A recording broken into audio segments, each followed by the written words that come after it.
વડોદરામાં પ્રેમ સંબંધની કરુણ ઘટના સામે આવી, જેની સામે જિંદગી જીવવા માંગતો તે જ યુવતીએ તેને મોતને ઘાટ ઉતારી દીધો।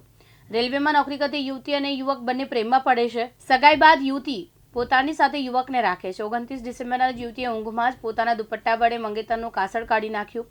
આ બનાવમાં જાણે યુવતીએ કંઈ કર્યું ન હોય તેમ પોલીસને 3 દિવસ સુધી ગોળગોળ ફેરવી હતી, પરંતુ પોસ્ટમોર્ટમ રિપોર્ટ આવતા કરુણ ઘટનાનો ભાંડો ફૂટ્યો। હાલ સમગ્ર મામલે મકરપુરા પોલીસે યુવતી સામે હત્યાનો ગુનો દાખલ કરી કાર્યવાહી શરૂ કરી છે। છોટાઉદેપુરના રોઝકુવા ગામનો 23 વર્ષીય યુવક સચિન ગણપતભાઈ રાઠવા રેલવેમાં નોકરી કરતી રેખા સકવી રાઠવા સાથે છેલ્લા 3 વર્ષથી પ્રેમ સંબંધમાં હતો। આ સંબંધ બાદ બંનેની સગાઈ પણ કરી દેવામાં આવી। રેખા વડોદરાના પ્રતાપનગર રેલવે કોલોનીમાં રહેતી હોવાથી સચિન પણ પ્રેમિકા રેખા સાથે રહેવા આવી ગયો। બંને ઘણા સમયથી સાથે જ રહેતા।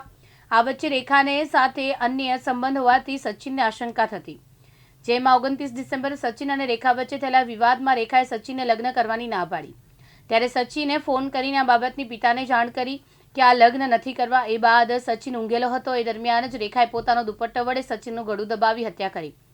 તે બાદ જાણે એને કંઈ કર્યું જ ન હોય તેમ મૌન રહીને સચિન ઊંઘમાં ઉઠતો ન હોવાની વાત બધાને કરી।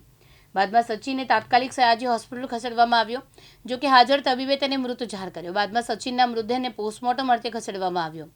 સચિનના સંદિગ્ધ મોતને પગલે પિતા ગણપતભાઈએ મંગેતર રેખા સકુ રાઠવા પર આશંકા જાય છે, કારણ કે એકનો એક જુવાન દીકરો ઊંઘમાં કેવી રીતે મોતને ભેટે એ સવાલ પિતાના મનમાં ચાલતો હતો।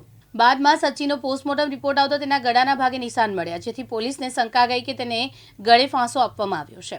આ ઘટના ઉલટ તપાસ હાથ ધરી, જો કે આ હત્યા કરનાર પ્રેમિકાએ પોલીસને 3 દિવસ સુધી ગોળગોળ ફેરવી હતી।